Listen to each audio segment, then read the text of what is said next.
Hello, hello. I'm Kier. And I'm Liam. And this is Hot Take Think Tank, a podcast for culture war dropouts about awkward trade-offs in the pursuit of progress. So this week, Kier, you wrote an article called The Trouble with the Guilt Economy. And it does, as your articles often do, contain a little corner of something that I need to hear more about, which is you mentioned that as part of this guilt economy, you would routinely send money to your exes even after you stopped talking to them. There was no like child support or anything, like it's just an ex and you were working minimum wage and sending them money. Yes. That all did happen when I was in the depths of my social justice derangement. Mm-hmm. Oh, how to explain this? I mean, it doesn't make any sense. It's funny. Maybe my two favorite fields of study are like economics and psychology, and this question really gets at both of them. It really does. It hits both. Yeah, I mean, I think basically one of my exes was a person of color and the other ex was trans. And so I think for one piece of it was that I felt like, you know, as a white person and someone who hadn't physically transitioned, that I was in a better place than either of them. Right. And like to an extent that was kind of true because both of them did sort of struggle with employment here and there, but I also did because, you know, I've had a long history of health problems and so on. So yeah, I was working really not very much, definitely making below the equivalent of minimum wage, and I continued to send money to those two people. Like, would you like send them a check in the mail or like PayPal? Well, if for one person, it would be, I think, mostly e-transfer. Occasionally they would like post to social media that they were kind of in a bind and I would respond to that. Right. And then the other person, I might like hear that someone, you know, a mutual friend's going to visit them. And so I would like write a letter and like put money in it and send that along. Yeah. Okay. So but here's a weird part about this is that I'm sure there were lots of other people in the subculture who you knew and were friends with who I figure you probably weren't regularly sending money to, who also weren't like an ex. An ex in my perspective would rank lower than a stranger on likelihood to send money to. Well, I will tell you this. At the time, I was breakups, or I mean, one of them like seemed to be, but then like, you know, didn't turn out to be in the end, if that makes sense. Neither of them talked to me anymore while this money stuff was happening, and both of them kept taking the money as well. Because they could have just sent it back or not taken the e-transfer or whatever. Yeah. But I will say I also gave strangers money during this time. Right, and totally. I still do sometimes give strangers money. But I don't know. It's funny because like I think part of it was just like I knew them well enough to like know that they were having a really hard time and like to know that like they needed money for groceries or whatever. But I do feel like there was at that time, like I was feeling a lot of like guilt and shame over everything in the world. And so it was almost like, I think in some ways I felt like I had like mistreated them. And this was like a way of making up for it, which is very funny because like, I was, you know, basically we were in our mid-20s. We made all sorts of mistakes.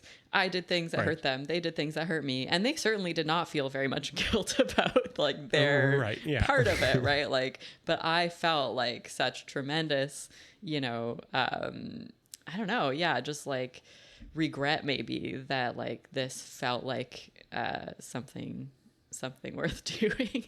And I do feel like maybe there was like a small part of me that was like, maybe if I do this, they're not gonna like randomly cancel me. Right, totally. It's like something that you put in the pro-cure column if there's ever like a debate about it. Yeah, it's like an insurance, right? You're like, but anyways, yeah. I mean, And Right. neither of those people, of course, like neither of them overtly threatened me or like anything even close to totally. that. This was like much more about like my internal psychology at the time. Yeah. Yeah, wild. Right, but that's not what the whole article was about. In fact, that was just a couple throwaway lines that I felt like I had to get into. But no, the article more broadly is sort of about sort of this whole system almost of like dispute resolution. The idea that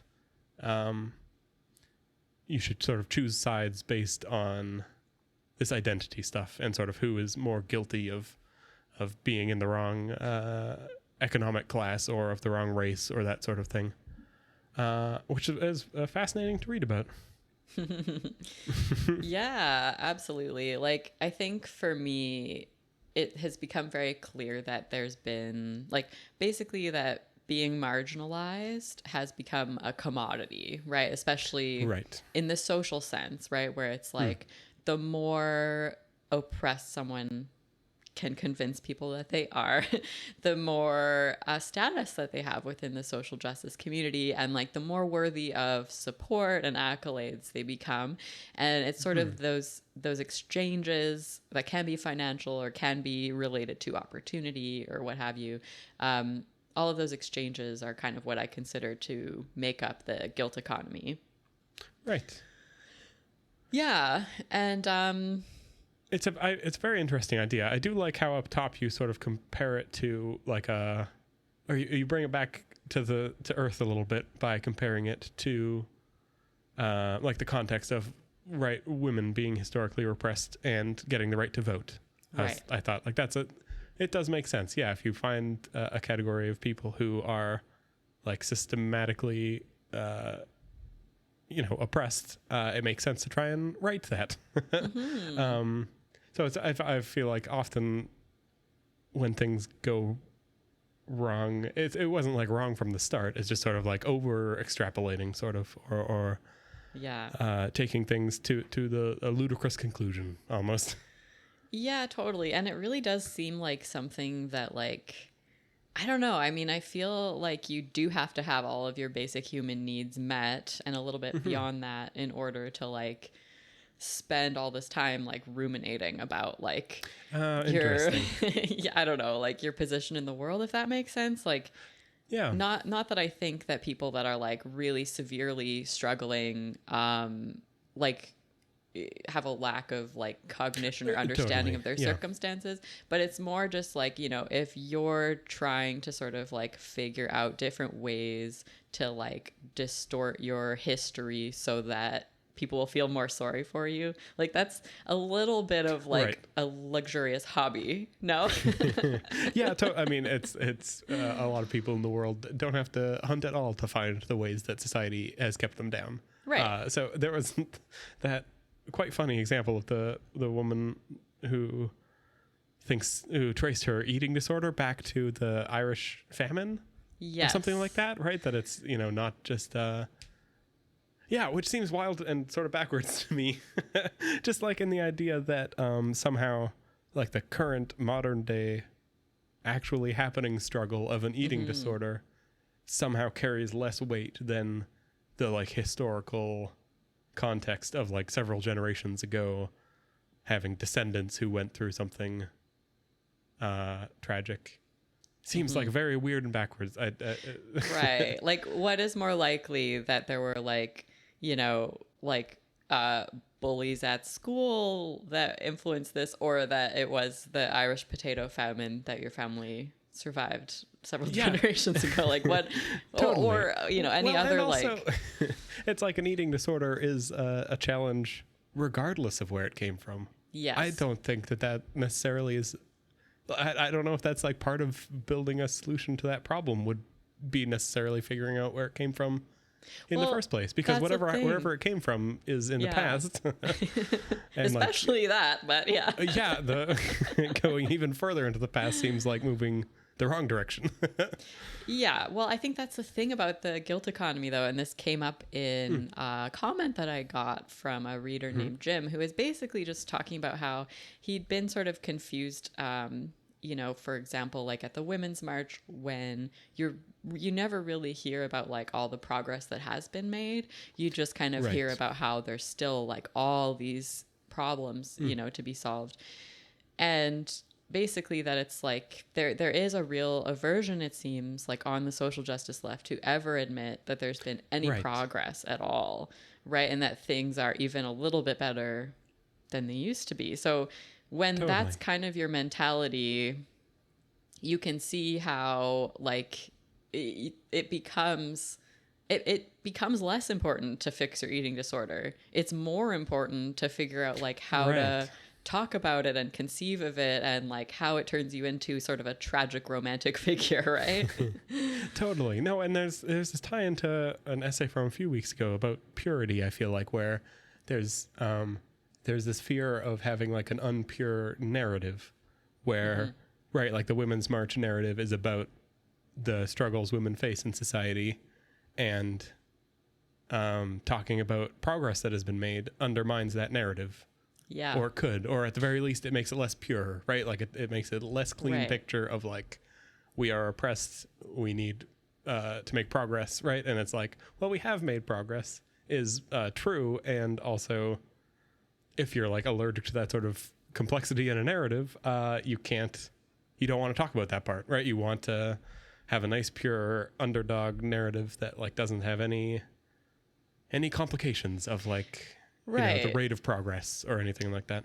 Absolutely. And I felt that a lot since like not being so much of an activist, right? Like, because it really has come to seem to me that part of an activist's role is actually to raise the alarm. And in order to raise the alarm, part of what that might necessitate is saying like, oh my gosh, this is an emergency, this is terrible, like we need to fix this right now, you know.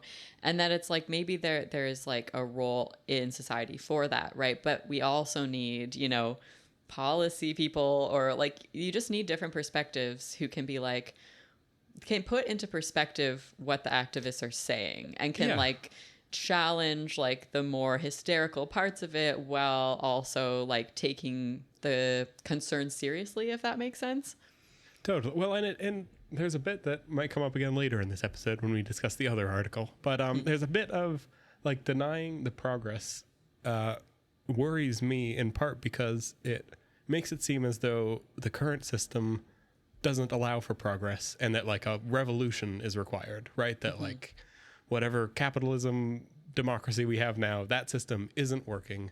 Shut it down, replace it with something new.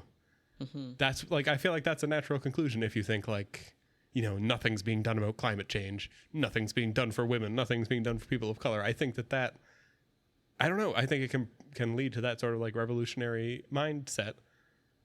Whereas I think wrestling with it's like, it's so easy to just dismiss the whole system if you think nothing has made any progress. But if you have to admit the progress that has occurred under the existing system, then suddenly you have to be pretty sure that your revolution will lead to a system that progresses faster instead of just a system that replaces this garbage one with anything. You know what I'm saying? Totally. Like anything would be better than what we have, which is a crazy thing to say if you live in Canada or even the United States. Like, totally. It's, you know, it's, social unrest is like not all that it's cracked up to be. No, people die in revolutions. Like they kill each other. Yeah. Like, and then like, they're like that. I wouldn't say that there's no time for them, right? But like, when almost everyone in your society has like food and shelter, and also, and more than that, like progress is happening, at a rate, right? Maybe it's slower. Maybe it would be nice for it to be twice as fast, but it's also not. Like society's not standing still as it is. No, exactly. Like since I think you taught me on one of these episodes basically that the number of people living under the poverty line in Canada is half what it was when Justin Trudeau first became prime minister. Right. Yeah, like 9 years ago or something. Like 9 years ago. Yeah. So I have been like shouting that from the rooftops, right? Because I don't like Trudeau and I don't vote for the Liberals, But it doesn't matter. It doesn't matter if I like them. This still happened. This is like a factual accomplishment that the government has that I think is amazing. Like, that is amazing. Right? It is, totally. That's great. Like, and like, if we can never ever say that, like, it turns you into such an incredible cynic that it's like, why would you even try to do anything at that point? Right? Because the one thing, in one direction, you can become a revolutionary who's like, we have to get rid of this, white supremacist government today. And then on the other hand, you're like, wait. So if there's no difference between slavery and Jim Crow and mass incarceration, that means that slavery abolition accomplished nothing. Civil rights movement accomplished nothing. Yeah. Black nationalism up until today has accomplished nothing. So why even bother? Totally. Yeah. It's like the only two sensible things are like, revolution or just nihilism, right? Being like, well, nothing ever changes. I guess I'll never work towards anything, which, but like the progress that has happened was largely from people who fell into neither of those categories, right? It's been a lot of incrementalists, right? I think you could have I think there is some like healthy disagreement there, right? Like, it's true. Yeah. Some people say that like it is sort of like the mix that you have in a time like the civil rights era, where you have the people that are willing to like do extreme things, and then you also have the kind of more like civil disobedience people, and that all of that together is responded to with the progress of that time. And I think that there may be something to that, but I think it's very, very, very silly to pretend that there's been no progress, or that the people who have been the most strategic were totally unsuccessful, right? Like all of the civil rights marchers who did, that was a very like hierarchical movement. It was very well organized. It was very disciplined, right? And that I think is a huge piece of like why they did succeed in the ways that they did. Yeah, totally. Well, and you're right, maybe helped out by having the revolutionaries next to whom they looked very sensible. I think they would look sensible regardless, but it sort of is like a I don't know, an Overton window sort of thing, maybe. Yeah, perhaps, for sure. I think that's kind of how a lot of the more radical activists understand it anyway. So interesting. But this whole essay like came to be because like about a week earlier on my Instagram account, I'd asked people like, what effects have you seen from marginality becoming a commodity? Like what has that looked like in your life? And I just got like the craziest flood of answers. Like, first of all, I've never received this volume of response to anything on Instagram.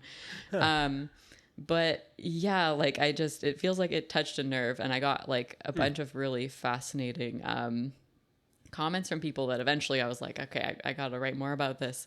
Right. Totally. But some of the ones that stuck out, one of them was, goes like this. I've noticed the tone of particularly zealous members of social justice culture change dramatically towards me when they learn that I'm half Indigenous. They start talking to me like one would to a baby needing soothing. It is very strange and patronizing. Yeah, that's super awkward. Super weird. Yeah. I think like there was another one that felt along the similar lines. It says, I feel very alienated in a way and also put on a pedestal as a Black woman, and it's frustrating. And I think it's like one thing that a lot of social justice people don't realize is that it's actually very dehumanizing to like put someone on a pedestal, right? Like how weird has that got to be where someone's like talking to you one way and then they find out that you're half Indigenous and they're like, oh, like they just like start like, it's weird. It doesn't feel good for that person. No, totally. It doesn't. Well, because they were the same person before and after that information came out, and it's weird. Exactly. That changes your view of things. Right. Like No, it seems it's a weird way to treat people. I think differently based on their race is is historically very not looked well upon. I don't think. That's weird. Really You're not. being weird if you do that. You are, if you just like completely change how you talk to someone. And there were really a number of white people talking about how they got so much worse at talking to people of color in social justice land, and I certainly feel that way. Not on purpose, just based on what they're reading or whatever. It like puts all these confusing, complicated ideas in their head. Like they're trying to do like just being like just acting how you would normally act is probably a good starting place. Yeah, absolutely. The funny thing is too is like these are people that are actively trying to pursue anti-racism, right? They're learning and they're practicing things to try and be less racist. And the end result is that like you are like just impossibly neurotic when you're interacting with people. Totally. I've felt that way. There's some things I feel like that can't be so directly worked on. I don't know if that quite makes sense, but it's like some things trying really, really, really hard to do them right leads to not doing them right. Right. And like there's not it's like weird. It's not it's a subcategory of things. I think mostly to do with like internal like consciousness sort of stuff is very hard to try harder and do better at. There's like you get stuck in like a very cognitive place that makes it hard to just live. Absolutely. I mean, I think like for me when I was deepest in it, I would like bring up someone's race all the time, right? If I was having a conversation, which is like so awkward and awful. Like I just can't imagine doing that now, right? And it's just crazy to think that like at 18, you know, I'd been raised by like a lefty-ish family and like been, you know, taught. I mean, I remember learning like from our dad about like slavery abolition and the Underground Railroad when I was like around 10 maybe. And so like that stuff was like important in our family, but the main takeaway that I got was that like you treat everyone the same. You treat everyone as a full human being, right? Yeah. Everyone with respect, everyone with dignity. Like exactly. No exceptions. There's no exceptions to that. Exactly. And like it's just wild to think that like I went through this like, you know, radicalization, and suddenly I'm like, no, I have to treat these different groups differently. And I like just like came up with this like wild, anti-racist like viewpoint.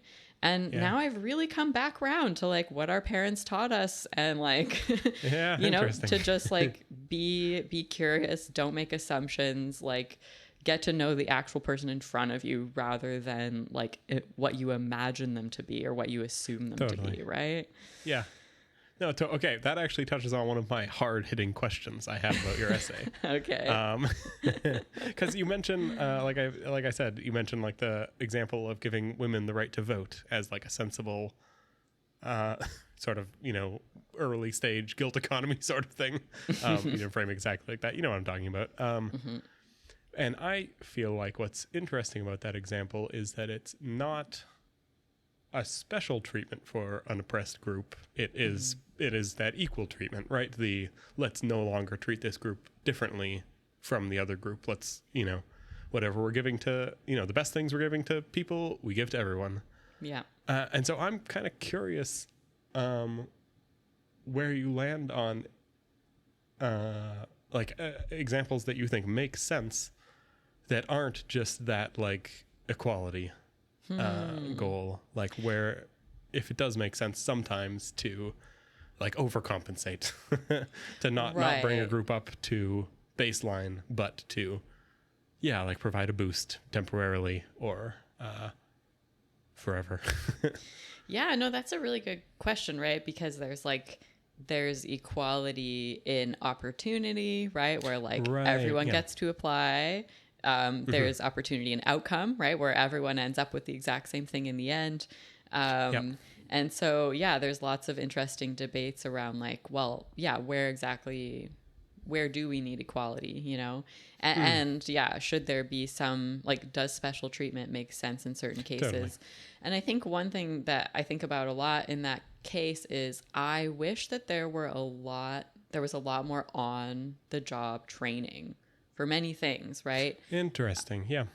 Yeah, because I feel like one of the main obstacles that people have to like doing better in life is like their level of education, right? And then more specifically than that, like, where did they go to school? Did they go to somewhere really great or not? You know, and so you have sort of like, I think that it would be cool, like, to basically be able to recognize people's potential more and to actually take on the responsibility of being like, okay, you don't exactly know how to do this yet, but like you have enough interesting skills and experience that like we're going to teach you how to do this, you know? Interesting. So I'd say I actually like that, because it is still, it's something that you could offer to the public as a whole, but the people who would show up for it are likely to be the people who got a bad lot in one way or another. So it's not like it sort of gets around the like identitarian sort of, you know, we're going to do this for women, and gets back to like, we're going to do this for everyone. Women probably need it more, right? Or like affordable childcare, I feel like, is a similar policy, right? Where it's like, exactly. It's for everyone. But the section of society that benefits most is the women who the childcare labor unevenly falls to, right? That's another great example. I think this is why, like, in general, I think universal programs that, you know, often do, like, the benefit is much greater to people who are having the hardest time. Like, those programs, I think, are a really great way to go, because, I mean, the whole DEI complex, there's lots to say about it, but one of the things that's just almost missing entirely is class, right? Like, totally, it's almost like not addressed at all. And so, you know, DEI transformations at workplaces can be really great for like upper class people of color who know exactly what to say and how to use the language and like that sort of thing. But like, does it do anything for the janitor who would actually like to start working an office job and like has the brain for it, but like does not have the papers for it yet, you know? Very interesting. All right, I my one other hard-hitting question is, you mentioned sort of at the end of the article, you talk about divesting from the guilt economy, sort of like how to escape the whole cycle and give up on the idea, sort of. But I think all your advice mostly has to do with, like, no longer, sort of like guilt tripping other people, like how to stop being a perpetrator, sort of. I wonder if you have advice for, I mean, like, people in your situation now where you are no longer perpetrating it, but what happens when someone comes to you now with this vibe of, I'm oppressed, so I'm your ex, so send me money, sort of thing. Yeah, totally. I mean, I think for me, the major thing that I do is I just like look to see if there's like an actual material issue there that needs addressing, right? Like, okay, so they're, you know, maybe they're being kind of over the top about like what's going on, but like at the root of it, if there is a problem that they need help solving, an actual problem that like has solutions, that like has, you know, available services or supports or whatever, I would love to help that person get those things, right? But if there isn't really anything, or it's really fuzzy, or they just want me to feel bad or whatever, right? Like, if it seems like what they want from me is shame or guilt or whatever, they're not going to get that, right? So, because I do think, you know, there are people that are falling into this trap of like placing all this emphasis on you know, their marginalized identities, who actually really do need help. They've got some stuff going on, right? Oh, totally. So you don't want to like go so far where you're like so triggered by anyone who's like appealing anyone to who guilt. mentions their race gets no help from me. That's not exactly. a good policy. Yes, that's not the way. But that's a great question. Yeah, because you're right. The end of it talks more to the aggrieved than it does to the rest of us. Yeah, Totally. Yeah. Cool. Well, yeah, great article. Did you have any trouble getting it past Substack's legal review team? No. Oh, wait. Oh, they don't have a legal review team thanks to Section 230. Oh my gosh, Liam. How was that for a transition? That was very, that had me on the edge of my seat. We wanted to also talk about an article published in Wired magazine called The One Internet Hack That Could Save Everything. Subtitle, It's So Simple. Acts 26 Words from the Communications Decency Act. Welcome to a World Without Section 230. Written by Jaron Lanier and Allison Stanger.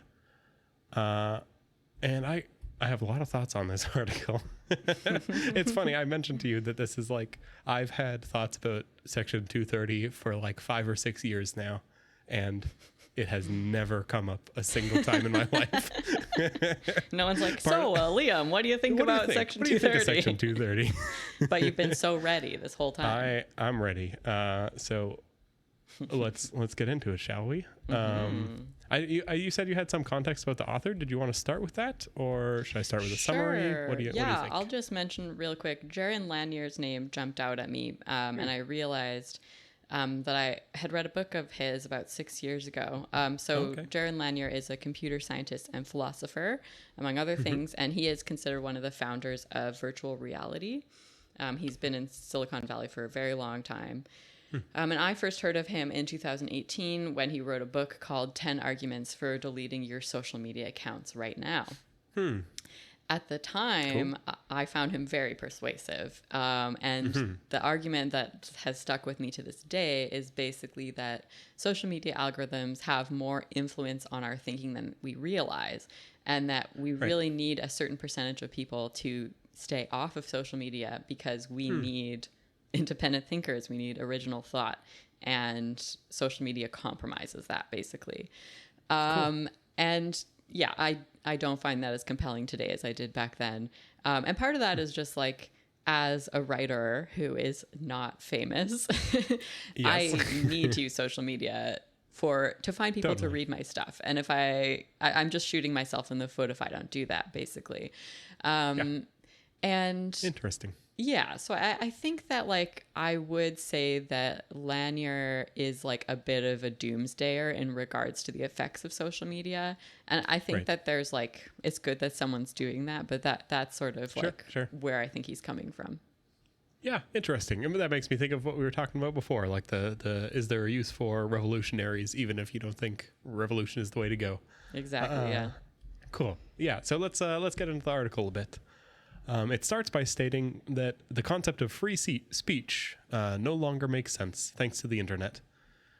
Because, quote, people cannot simply speak for themselves. There's always a mysterious algorithm in the room that has independently set the volume of the speaker's voice.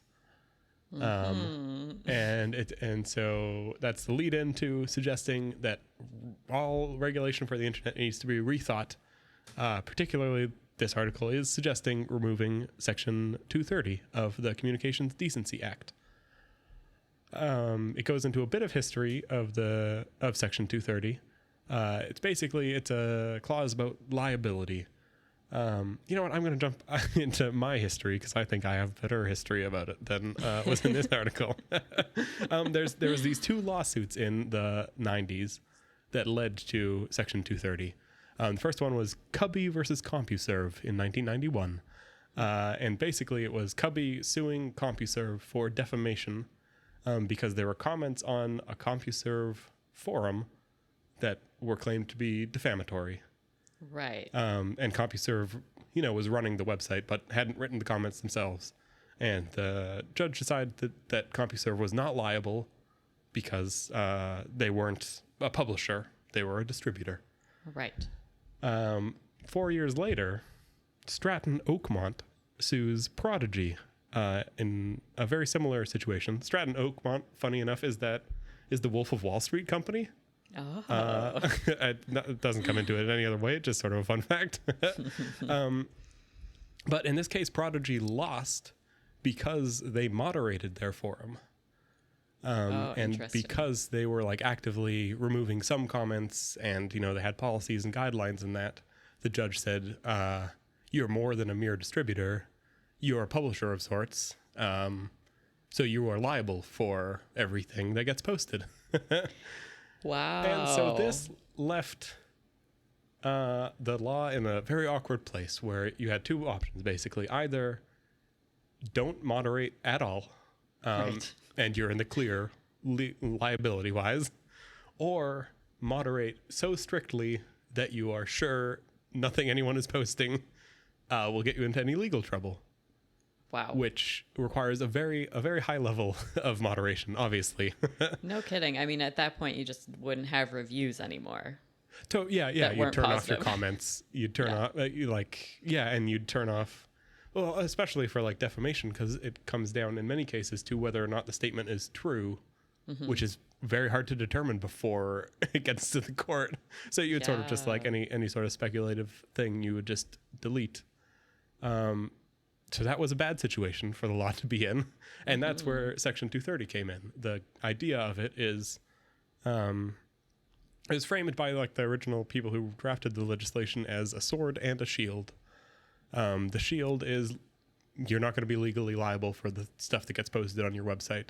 The person who posts it will have that liability if there is any liability to go around. And the sword is you're allowed to take comments down and you're allowed to moderate. And doing so doesn't transfer the liability back onto you. Interesting. Like it did in the 1995 case. That was the idea of it. So that's the context of Section 230 that I care about, but was sort of skimmed over in the article. The article, sorry, did you want to say something? No, it's just interesting to hear. It sounds like it's like there's already a really delicate balance that it's trying to create, right? Totally. Yeah, we used our new tagline up at the top of the episode about the awkward trade-offs of progress. And this, Section 230 comes out of an awkward trade-off of the, like, do we want people to be able to moderate? Do we want them to be publishers if they moderate? That whole thing. Yeah, it was hard to, like, find a through line for. And Section 230 is where Congress landed back in 96. Which is also, can I just say that's crazy that like 1996 legislation made in 1996 is like continues to, I mean, I know that's probably true for lots of laws, but it's just wild because of where the internet was in 1996 versus now. Yeah, no, 100%. It was a totally different scale, totally different sense of, what the internet's place in history would be when the law was written. Yeah, but so Section 230 did pretty much lay the groundwork for the internet that we have today, which this article goes into a bit, because it would be almost impossible to build like an internet platform without that liability shield, just because of like the level, right? My joke about Substack needing a legal team to review all of the posts that go up on it, right? They would need to make sure that no one is posting anything that violates any law, which would just be unfeasible for anything that you have, user contributed content to. Yeah, absolutely. Just the volume of posts on any of them, Facebook, TikTok, YouTube, like Google, like. Yeah, no, they just like it just would be unfeasible from day one, sort of, to have a site where anyone could submit things. Yeah, so that's a fascinating just like context for this article, right? Because he's arguing that we should get rid of this. So what's his deal? Well, so his section about like the effects of Section 230 basically just lays out all of the problems with the internet, which there are many, and in some sense it is true that they all stem from 230, and that the internet itself stems from 230, right? So he sort of lays the advertising business model. The way that algorithms will like optimize for highly emotional content. There's a comment about it effectively suppressing thoughtful speech, which I thought was funny to talk about on this podcast, which has found most of its audience through social media, and I hope is thoughtful speech.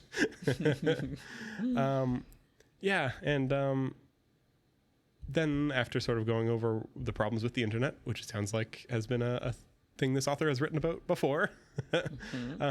Goes on to discuss the post-230 world. When we imagine a post-230 world, we discover something surprising. A world of hope and renewal worth inhabiting. Oh boy. That sounds realistic. Yeah, that does not sound utopian at all. No, totally. I'm sure it's very grounded and sensible how we get there. He's the only one who's figured it out. This is amazing. I know, cracked it. It's so simple. He's cracked it, finally. And then this article sort of deteriorates as it goes on, and it wasn't that good to start with. It goes on about YouTube having started down the path to post 230 by having like alternatives to advertising revenue. Like I guess they have YouTube Premium now and like a Patreon style thing, which is not what Section 230 is about. Right. It's just not the same.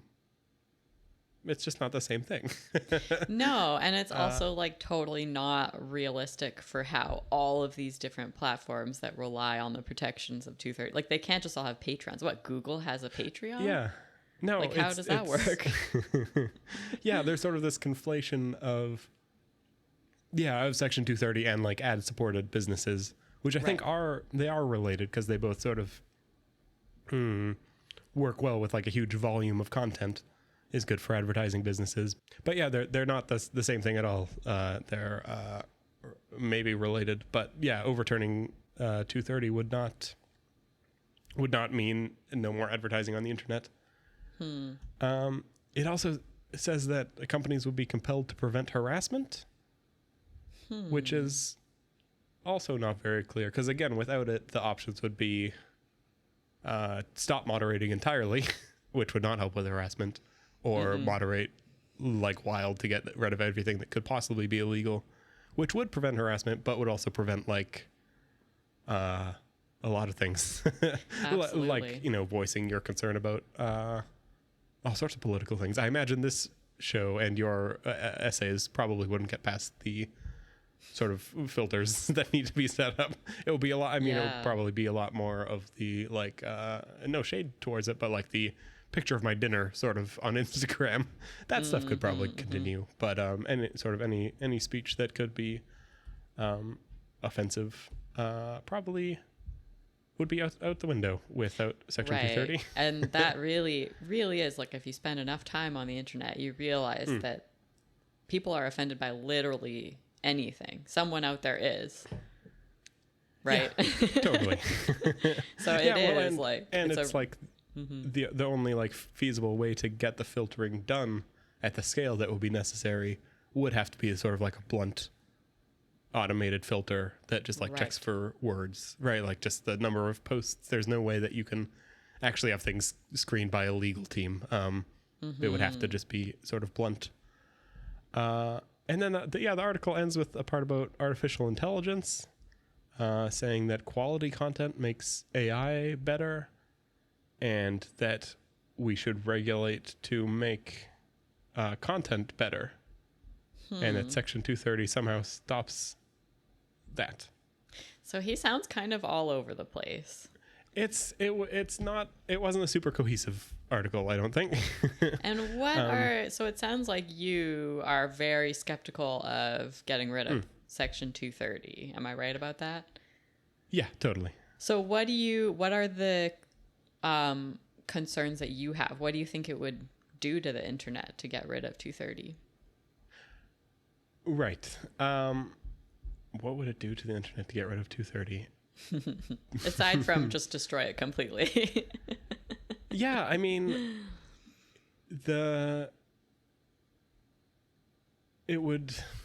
All right. So what the companies that are involved in the internet would need to do. First off, there would be panic. Hopefully, there'd be some time to get ready for it. And then there would need to be a decision made at each company. Basically, are we going to moderate or not? And the idea of not moderating seems wild and probably would run afoul of some other laws. So, the weird sort of side effect I think that getting rid of 230 would have is entrenching the biggest tech companies. Sort of, if any company has the money and scale to afford the legal team to do the filtering that will be required if there was sort of no liability shield for a platform, it would pretty much be Facebook and Google. And right. so a company like Substack or I don't know, Patreon or like OnlyFans or anything, any of these companies that are like helping individuals start businesses online, I don't know if any of them have like the overhead to look at every bit of content that's posted and assess whether or not it could open them up to legal liability, particularly not for free, right? Like Substack lets you start a newsletter without paying them anything. And if they needed like legal review, that probably wouldn't be a feasible like business model, right? Totally. So I think without 230, the biggest companies would be entrenched because it would be very hard for a startup to compete. And I think it would really blunt just it's funny that this article sort of like it talks about how the internet needs an open and honest dialogue that fosters understanding rather than vitriol, collaboration rather than polarization, and the pursuit of knowledge and human excellence rather than a race to the bottom of the brainstem. But like if every platform had to be like legally liable for everything posted to it, I think that would just really blunt our ability to talk about almost anything. Yeah.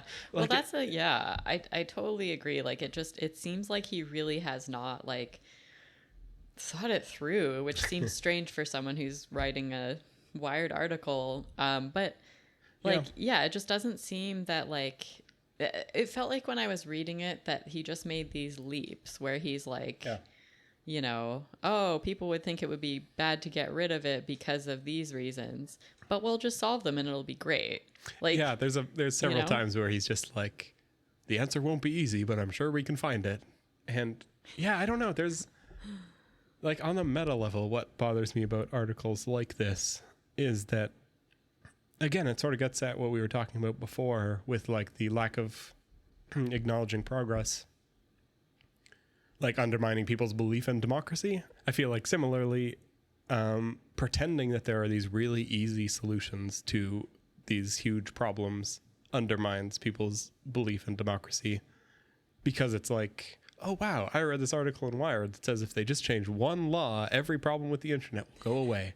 Right. And why the hell aren't they doing that? Wow, exactly. They must not care about us. They must want the system to be broken, right? And it's like, there's actually by design. It's like these problems are actually just very hard. And that's part of why it takes a long time to work out good solutions to them. Well, speaking of that, back in, I think it was 2021, the last federal election in Canada, and the Liberal government actually was part of their platform that they were going to bring in legislation sort of around like online harms.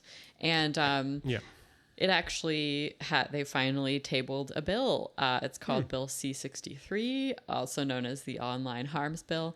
And it's pretty fascinating. And it really brings up like so many of the questions that the article did.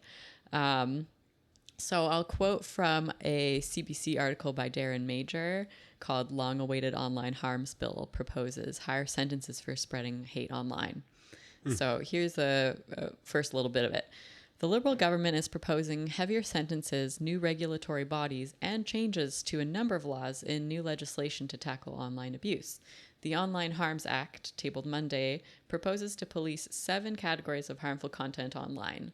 Those categories include content used to bully a child and content that encourages a child to harm themselves.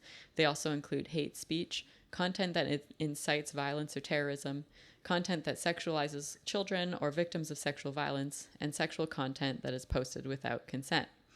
So, this is really fascinating to me because just the other day I watched this YouTube video and it was actually about the sex offender registry in the USA.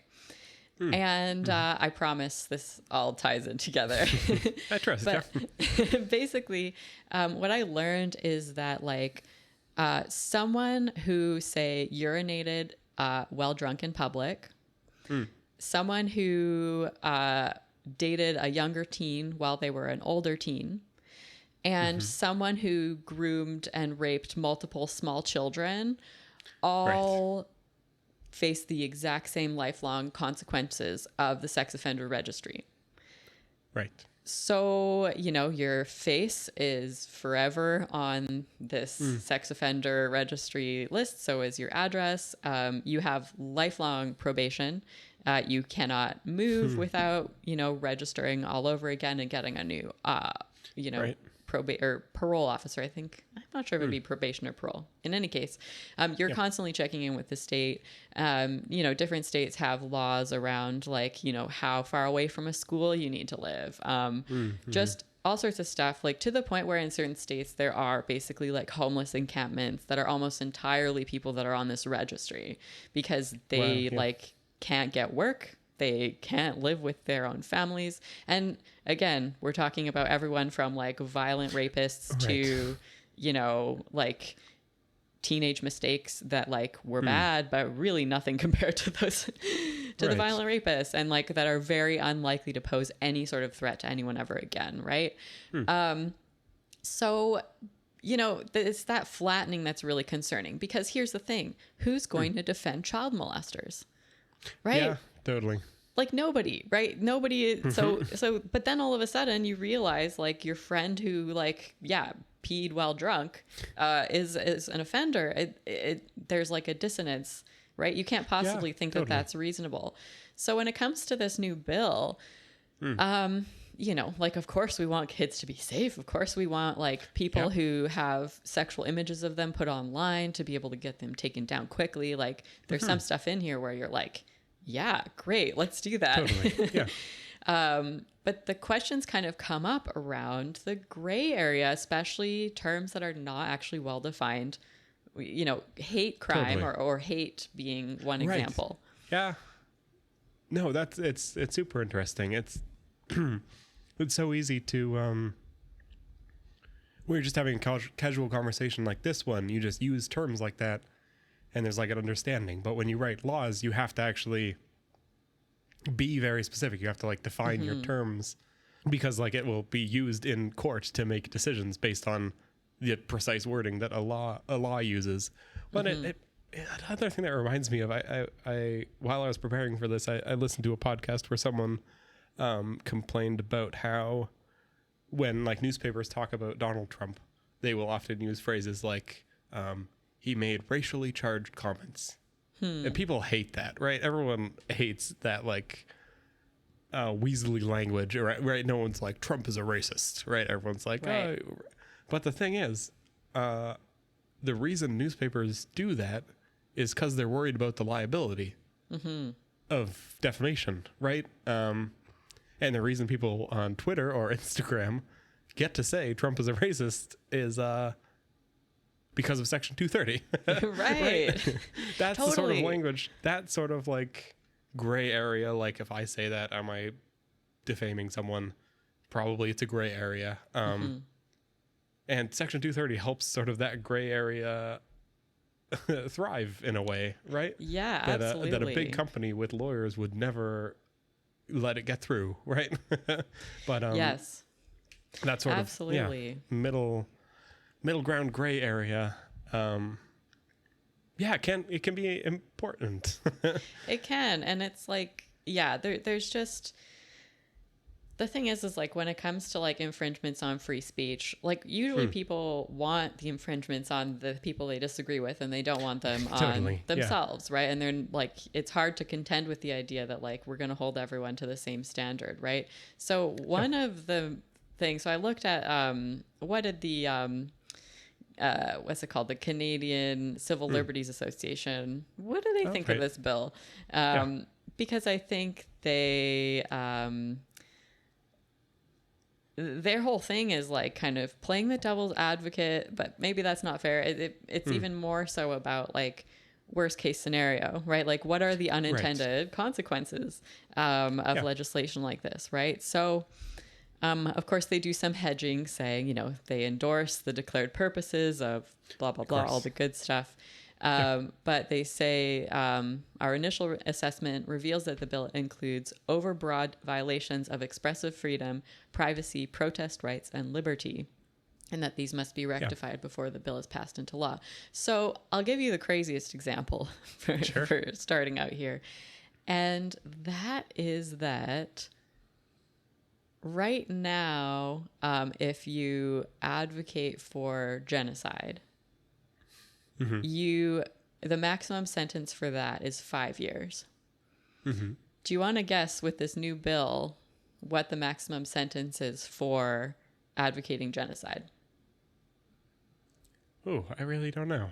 Let's say 15. Life imprisonment. Wow. It's life imprisonment. And like when we're having a moment where some people are saying anybody who says from the river to the sea, Palestine will be free is advocating genocide, you can start to see that this is a slippery slope. Even though it sounds weird to say, like, who would defend genocide advocates? Like, But again, like, what is the definition? Who is going to get caught up in that net and literally like never see the light of day again, right? Like, that is draconian. Like, straight up, that's crazy. Yeah. Well, and it's like there's also it feels like there are a bunch of steps in between, like angry tweet posted about something and like an actual effort to make something happen, right? Yes. I want to get into that because there's this whole idea of stochastic terrorism, right? And it's a newish term, I think, which refers to political or media figures publicly demonizing a person or group in such a way that it inspires supporters of the figures to commit a violent act against the target of the speech. Right? So it's basically, like a figure who speaks. But here's the thing. The figure is not making threats, but they're talking about a group in such a way that... that makes people get angry and violent, but not because they were asked to, just because they get riled up. And that to me, I'm just like, oh man, like, first of all, the use of the word terrorism, I'm like... feel really uncertain about, because it's like, are we really saying that like saying bad things about a group of people online is in any way equivalent to people being like blown up or shot to death en masse, right? Like, that's what terrorism usually consists of. So this, I don't know, again, like, I feel like perhaps there's this concept creep happening. I mean, when it comes to threats, like, yes, like any ones that I mean, I think the police are pretty like good at figuring out which threats are just sort of like, oh, people being stupid, and which threats are worth investigating. I hope that that's the case, because there are a lot of like bad things that are said to you online if you have any sort of platform. But again, like, it's kind of like how having suicidal ideation does not actually mean that you'll make an attempt. Like, those are two very different things. Yeah. And I kind of think that, like, again, like that it feels weird to be like trying to like defend hate speech or whatever. But the thing is like this bill, it includes, from the CCLA, quote, sweeping new search powers of electronic data with no warrant requirement. Right. Yeah. There are like the CCLA is really worried that free speech will be chilled by this bill, and not just hate speech, free speech, right? Controversial speech, or speech that is not, flattering to the government, for example. Yeah. No, it's interesting. I feel like there's this impulse that, like, wouldn't it be great if we could just write all the laws to get rid of all of the bad behavior in society? But I think it's actually impossible to write laws to get rid of all the bad behavior without also getting rid of a bunch of good behavior, or gray area behavior, right? So there is a question sort of like how severely do you want to restrict people's ability to post online about things in order to eradicate the the stuff that's like genuinely distasteful. Like there's Totally. no part of me that's like, yeah, online harassment is good for society. Like it's definitely bad. I'm just worried that there's no way to write a law that only gets rid of the stuff I don't like. Right. And that's a funny thing about Article 230 or Section 230 is there are two big movements against it currently. One from the Democrats and one from the Republicans. Democrats really don't like the liability shield because they think you're letting hate speech flow online and it's causing shootings and that sort of thing. And Republicans really hate the sword because they say, you're banning Alex Jones and you took Donald Trump off of Twitter. Right. And it's like, so it's like, do we have too much or too little of this? Yeah. In a sense, right? Or maybe, is it like actually a decent compromise? Maybe that's what that's a sign of. It's like, cool, everyone's mad. We got there. Yeah, absolutely. That's the thing is like, I just feel like it's like really good to be skeptical of how these new tools will be used, right? And like, totally. If this stuff means that like there's this bureaucratic body that has like a huge amount of control over like playing the judge, jury, and executioner and like deciding what counts as hate speech because it's not well defined in the Canadian Criminal Code. There's precedent for being very skeptical of this, and I'll give you an example that I remember very well. Hate crime units are really interesting because when you imagine them, you probably think, okay, they're going to be, investigating incidents against minority groups, right? Well, strangely enough, a lot of hate crimes unit they end up infiltrating leftist groups. That's like what a lot of them do. And you're like, well, how does that happen? That doesn't make sense. Well, I'll give you an example. In the late 2000s, the hate crimes unit in Hamilton, Ontario, listed police as a targeted minority alongside Black people, alongside Jewish people. Okay? So all of a sudden, you can see how a hate crime unit suddenly ends up deciding they need to survey leftist groups. Like, if they're going to combat anti-police hatred, what does that comprise of? Right? That sounds insane, but this literally happened already. Okay? So like it's not crazy to be hesitant around like how the concept of hate crime is actually going to be implemented by people that you have a lot of disagreement with, right? Yeah. No, it's very true. Well, and it's like the internet without Section 230 does make me think of like the Great Firewall in China. Right? Like that there are just like terms that if you post them on the Chinese internet, your post goes into the void and no one ever sees it. Right? Wow, and like anyone who tries to load that web page, it won't load for them. And it's not good, right? Like you can't talk about the Tiananmen Square massacre on the Chinese internet. There was a bit where people were making fun of Xi Jinping because he looks like Winnie the Pooh, and you couldn't post about Winnie the Pooh. Oh my gosh. I can't remember the context, but there was at one point like a character, like a letter that was banned because people started abbreviating a long term to just the one character. So they just got rid of that whole, it's like, and a weird part of the Section 230 stuff is that it would be putting in the hands, like the people who would be making those moderation decisions that they'd have to make very severely would be these private companies that don't have elected officials and have like, it's a weird, they don't have the democratic like mechanisms for it's being weird like to be like, I want Facebook to severely limit speech. That's a weird position to take. And it's also weird to take the position, I don't want Facebook to take anything offline ever. Right. There, Section 230 is the middle ground. It's it's fine. It was a wild article in Wired. Yeah. Well, and I'm really curious because it sounds like the Liberals are on board, the NDP are on board, so they have enough we'll see if votes, this... to push this through if they do. I hope that there's enough critique that it gets rolled back a bit. I do, like I said, I want like exploitative stuff to be taken down very quickly, and that would be great if there's mechanisms for that, because I know it can be really hard for people who have revenge porn online or whatever to like find someone who cares and takes them seriously enough to deal with that.